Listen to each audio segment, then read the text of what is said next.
Last Sunday, we talked about resolutions, what we would possibly resolve for this new year that lied ahead of us. And I challenged us to think a little bit more about biblically based resolutions for the new years, one that would result in a deeper, more mature walk for each of us throughout 2018. We also talked about keeping our resolutions, or more importantly, what stops us from keeping our resolutions. Last week we talked and I shared how many people, I think it was 40% even, or maybe 50% make resolutions, only 10% keep them in any way. What keeps us, what stops us from keeping our resolution? And the primary reason, the number one answer that we don't keep the resolutions we make is because we don't really want to. We don't really want to change. We don't really want to be different. We don't really want to give up this or that or the next thing. The reason we don't keep them, the number one reason, was because we don't really want to. At the end of the service last week, I made a comment. And that comment went something like this. It's not word for word, but I am the senior pastor of Sanctuary Church, but I cannot change you. Husbands, wives, you share your lives together, but guess what? You cannot change each other. Moms, dads, brothers, sisters, whatever title you have, you cannot change another person. The only person that can effectively change us is us. We are the only ones that can do anything to make a difference within our lives. And change is required when we talk about growth, when we talk about growing deeper, becoming more mature in our walk, in our faith. Don't misunderstand me. I know the Holy Spirit works within us. I know the Holy Spirit gives us strength and guidance and wisdom so that we can grow. But none of that is going to happen if we do not allow the Lord to work in our hearts and in our lives. So again, it comes back to us. We are the only ones that can allow us, that can effectively see change in us. If we want to change, we have to want to change. We have to desire change. We have to long for it. We have to run after it. If we want to change, we have to want to change. And that's what makes change so hard. You see, we want all the reward, but we don't want any of the work or sacrifice that goes along with getting the reward. We just want the easy part of it all. There is no way to achieve all of that without sacrifice, discipline, and hard work. And some of you just tuned me out, because it's just those words that we hate to hear. We don't want to hear people tell us you got to work at it. We don't want to hear people tell us you got to try hard and sacrifice and give up. We don't want to hear, so we tune those things out. Well, I'm going to ask you this morning not to tune me out. Listen to these words for a little bit this morning. You can sleep later. The Apostle Paul understood this whole concept very clearly. He communicated it throughout all of his writings. He understood that living a mature Christian life meant discipline and training and sacrifice. Now understand, we're not talking about salvation here. This isn't about salvation. Salvation is a gift that you can neither earn nor achieve. So this isn't about salvation. This is about maturing in our salvation. Working to become the spiritually mature believer takes effort. It takes determination and a desire a desire to be a mature believer in Christ. Again, Paul understood this, and he conveyed this to all the people that he talked to, even in his message to the Corinthians, which we're going to read here in just a minute this morning. He spoke to people in terms that they could understand. He presented the gospel in ways that spoke to the people that he was talking to. 1 Corinthians chapter 9, starting at verse 24. Do you not know that in a race all the runners run, but only one gets the prize? Run in such a way as to get the prize. Everyone who competes in the games goes into strict training. They do it to get a crown that will not last, but we do it to get a crown that will last forever. Therefore, I do not run like a man running aimlessly. I do not fight like a man beating the air. No, I beat my body and make it my slave, so that after I have preached to others, I myself will not be disqualified for the prize. Now, I just told you Paul speaks to his audience in ways they could understand. So what in the world did this mean to the people in Corinth? What did running a race, what significance was that to them? In Paul's day, there was a festival that was held every 2 years. It was called the Isthmian Games. Not a fun word to pronounce. The Isthmian Games. This was a festival of both athletic and musical competition. So it was a competition. Originally, this was actually dedicated to the sea god Poseidon.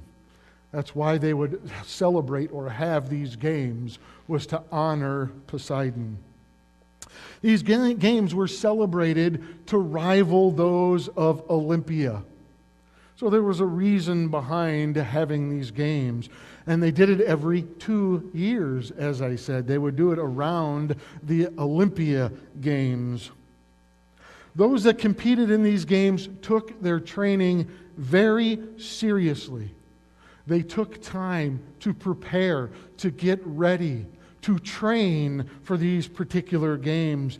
And it was a great achievement to win during one of these competitions. It was a huge glory to be crowned the victor.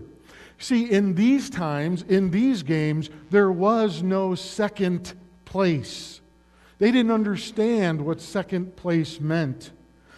In today's games, we understand the Olympic Games. In the Olympic Games of today, they're awarded first, second, and third place. Of course, we know gold, silver, and bronze medals are given away for those first, second, and third places. But in Paul's day, there was simply no other award than that first place award. The award that they received was not a medal, but in fact a wreath. Now, originally this wreath was made of celery. Later it was changed to pine branch, but it originally was a wreath or a crown of celery. Now, to us that seems a little bit ridiculous, doesn't it? Why would I want to wear a stalk of celery on my head? There doesn't seem to be any motivation to win that, does there? It seems foolish to us. But in their day, in their time, this wreath was just as important to them as the gold medal is to an athlete today. It's a coveted prize. It's something that an athlete that competes in these games longs for. They're not satisfied until they have that gold medal hanging around their neck. Again, in Paul's day, in the Isthmian Games, there was no runner-up. There's no second or third place. There's no pyramid to stand on with your friends. It's just the first place winner. That was the only thing that mattered. if you were the one to be crowned that winner, if you were the one to wear the wreath on your head, everyone knew that you finished first. And they knew what it meant that you carried that wreath on your head.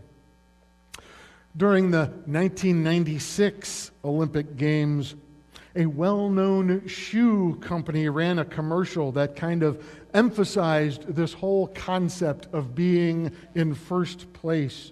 You see, they had a slogan that year for their shoes, for their commercial. And the slogan was this: you don't win silver, you lose gold. You don't win silver, you lose gold. It just emphasizes that whole idea of the importance of finishing first. To the Corinthians, winning during those games meant everything. It was incredibly important to them. So it meant that they were going to train hard. They were going to work hard. They were going to sacrifice and do what they needed to do so that they could be the victor in their games. Paul was appealing to their desire to do well. Paul was appealing to their desire to be the best of the best, to train, to work hard so that they could finish in first place. So he took that whole idea and he used that to talk to them about their spiritual growth. But he did it in terms that they could relate to. They understood what it meant to compete in these games. So he used the concept of running, and he said, if you want to be spiritually mature, then you're going to have to work hard at it. Again, those of you that didn't fall asleep before just fell asleep at that statement. Our spiritual life, folks, doesn't come easy. It's not just going to happen. You're not just going to become one of the giants that Jerry teaches about on Sunday mornings. It takes work to be a giant. It takes discipline. And if you want to be spiritually mature, then you're going to have to train hard for it. You're going to have to work hard at it. You are going to have to be disciplined. You are going to have to be committed to it. If someone was going to win one of the games or one of the races during these Isthmian games, they had to train. So they understood what that whole concept of training and discipline was about. Paul also understood that he couldn't go out and train for somebody else. His running, his discipline, his workout, his sacrifice didn't matter for someone else. They couldn't run the race after he was trained up and disciplined. So Paul appealed to each individual person. You have to train. You have to be disciplined. You have to be willing to sacrifice. He said to them, run the race as if you truly desire the prize at the end. Don't run the race like you don't care. Run it as if you truly desire that prize. Paul never questioned whether or not they were athletes. He knew they were athletes. He simply asked them, what kind of an athlete are you? Are you one that is okay with being mediocre? Are you satisfied with second place or third place or last place? Or do you long to be the best that you can be? Do you desire to train and work so that you can finish the race and finish it in first? If you want to be the best, then you're going to have to work at being the best and sacrifice to be the best. When an athlete trains for a competition, sometimes it means saying no to what everybody else is doing. Just because everybody else do it and everybody else says it's okay, sometimes when you're in that training, you have to say no. You have to be willing to say no. You have to say no to the chocolate Portillo's cake at lunch. You have to say no to a questionable request from your manager or boss. Sometimes you have to go against the grain when you're training to become the best you can be. And we have to be mindful of what every decision that we make means to our training. If I say yes to this, I say no to that. Every decision we make has an effect of some sort. We have to be mindful of every decision we make and how it affects us. Will it help us to win the race? Will it help us to put on that victor's crown in the end? In the text I read to you this morning, in verse 26, Paul even talks about boxing. Most of us remember these verses because he talks about running a race, but he talks about boxing as well. Running and boxing seem to be the two biggest games, two biggest competitions during this time. So he talks about both of them. He says something to the effect of he doesn't want to beat the air, but he beats his body into submission. It's a reference to the whole boxing challenge in those games, in that competition. And Paul understands the incredible discipline that it takes to be a champion boxer. That is no easy task. It takes a lot of work to be a champion in terms of boxing. I have to confess something to you this morning. I am a fan of the Rocky movies. I have always loved the Rocky series. I've always enjoyed the movies. Yes, there are far too many of them. Yes, it dragged on way too long. But I enjoyed them nonetheless. This whole idea of training, this whole idea of sacrifice reminded me of a Rocky movie that I've watched too many times. Reminded me of Rocky III. If you don't know the series, and some of you are too young to know the series, some of you just don't care about the series. If you don't know the series, let me give you a little bit of an idea of what's going on here so this makes sense to you. By the time Rocky III came around, Rocky, successful heavyweight boxing champ. In the first couple of movies, he just got recognized, he worked his way up, he was given an opportunity. But by Rocky III, he was a successful heavyweight boxing champion. So he decides that he's going to fight one more title fight before he retires, before he says, I'm done.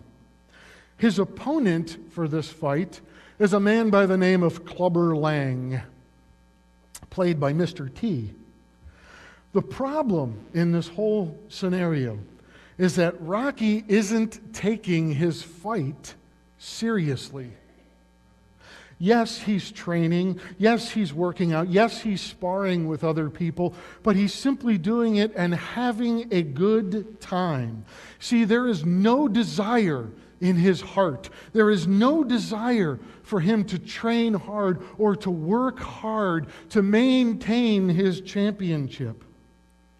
But Clubber, on the other hand, is hungry. He wants that title. He wants it more than anything. So he works hard. He trains hard. He pushes himself. He sacrifices so that he can be the very best that he can be.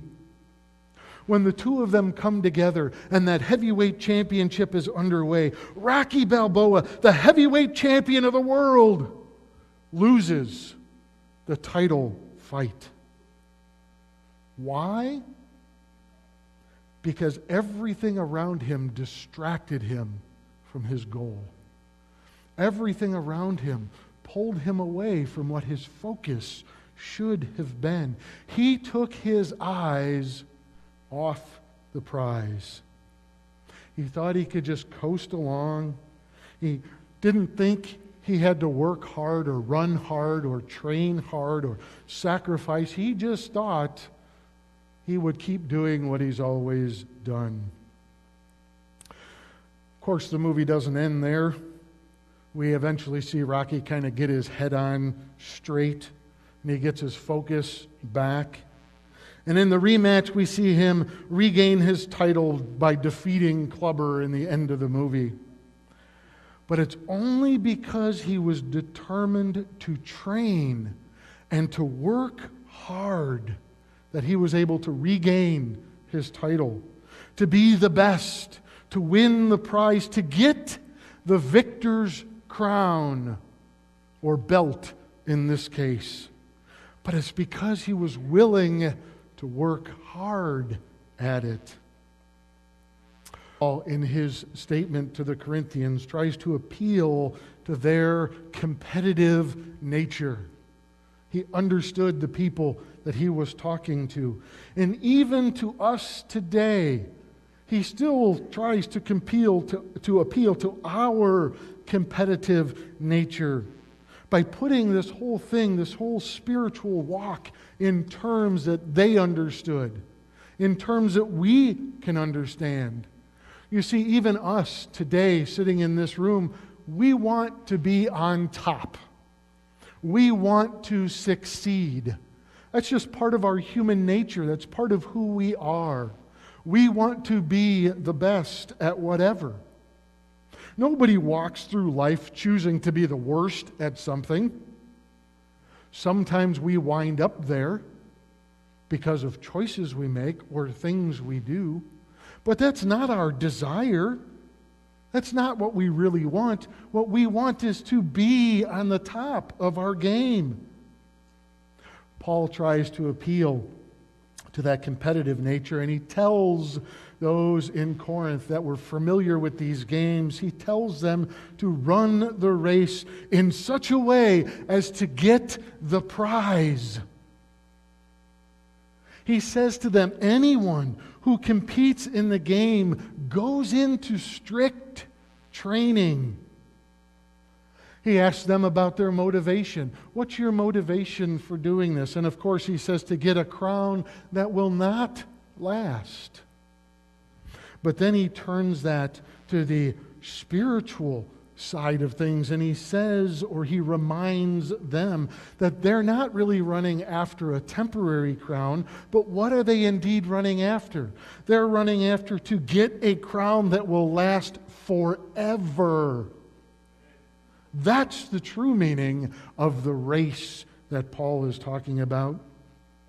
Then he uses himself as an example. He says, I do not run like a man running aimlessly. He uses his own life as an example to others. He has purpose in his running. He has purpose in his training, in his discipline. He longs for the prize, but not the temporary prize. He longs for the prize that will last forever.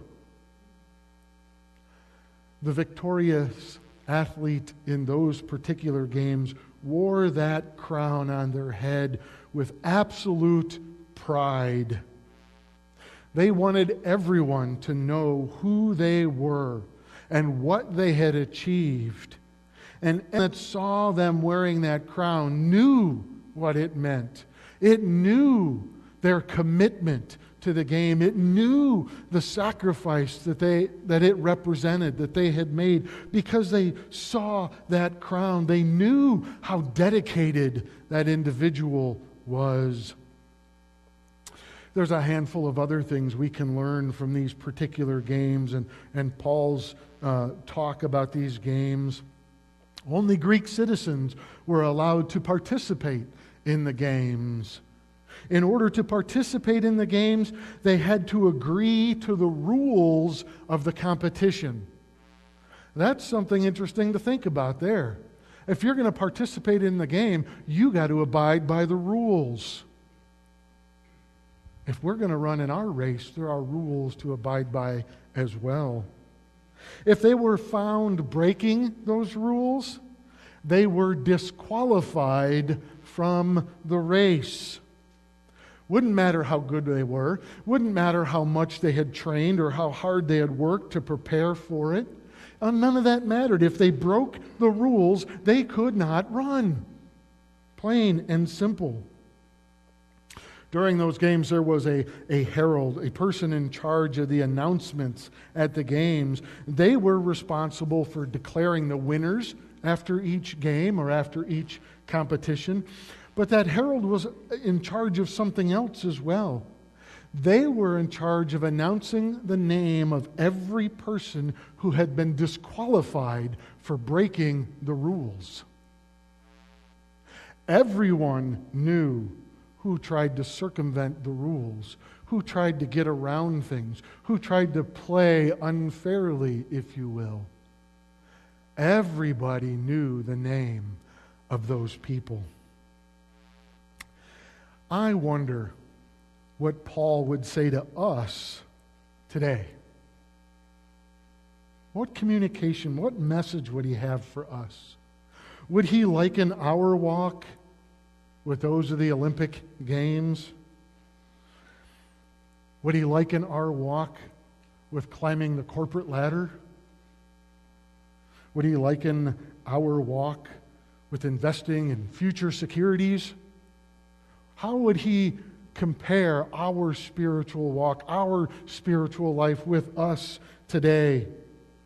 Would he see us as people who are willing to run the race that is set out before us? Would he tell us that we need to train more, that we need to be more disciplined, that we need to work harder? What would he say to us today about finishing the race that we are in?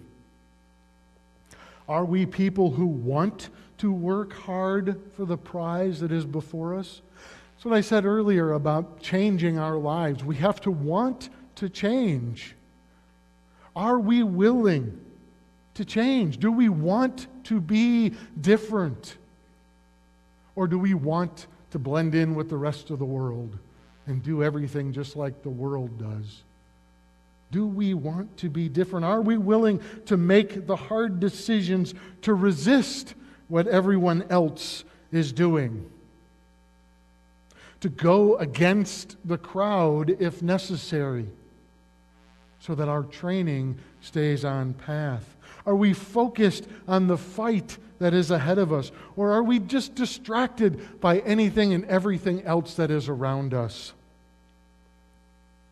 I got to tell you this morning, I'm going to say something that many people won't tell you. Even as Christians, there are times in our lives where it seems like absolutely everything is coming against us. It seems like the world is falling apart around us. Now, I'm not saying we're waning in our relationship with the Lord, but it seems like everything else is just stacked against us. Everything else is pressing on us. Those times, those events, that's where our training then pays off. See, if we have been training, if we have been preparing, if we have been spiritually getting ready for those events in our lives, then we will be able to stand during them. If we're diligently building up our spiritual muscles, if we're conditioning our spiritual lungs, then we can continue the race. We can press on and run to the end, to the finish line, to get the prize that is before us. But if we're not serious about running to get the prize, if we're only running as one who runs aimlessly, then when those hard times, when those hard trials, when the hard part of the race comes pressing against us, we'll not have the strength to get through it or to endure it. Marathon runners, they will even tell you that there comes a time in their run that they absolutely feel like giving up.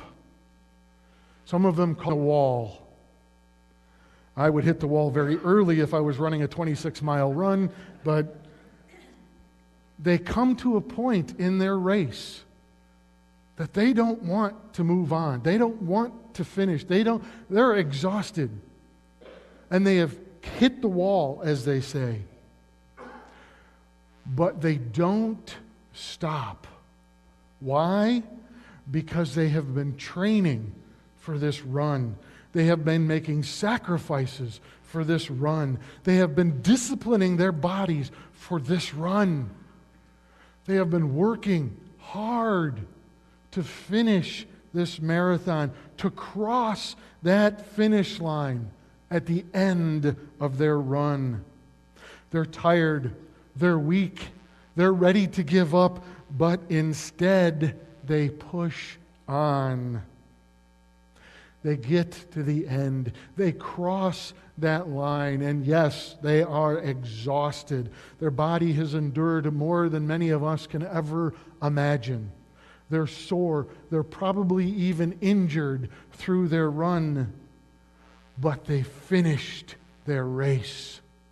They crossed their finish line. And with that, each of the runners will tell you there is a sense of joy and pride and accomplishment that wells up in them, even though they're hurting and tired and weak. They are thrilled that they have completed the race and crossed that line. We, as Christians, are running a race. And it's a marathon that we're running. It's not some quick little sprint that's going to be over and done with soon. It's a long, enduring marathon. We have to know that running this race that we're in takes training. It takes discipline. It takes sacrifice. It means being willing to change, to be different, to grow, to become mature. We have to be ready and willing to make sacrifices along the way. We have to be ready and willing to make difficult decisions while we're on this run. And during the marathon, during the run that we're on, we will hit a wall at some point. I'm telling you the truth this morning. It's not going to be all a bed of roses when you become a believer. The enemy's against us. We deal with difficult times in our walk. You will, somewhere along your run, hit a wall, and you will not feel like going on. You will not feel like pushing forward. You'll feel like just laying down and trying to catch your breath. If you've trained, if you've worked hard to be the best you can be, you will learn to push through that, to push on so that you can finish the race and cross that finish line. We cannot give up when we hit that wall. We must push forward. Or as Paul said, we must run in such a way as to win that prize.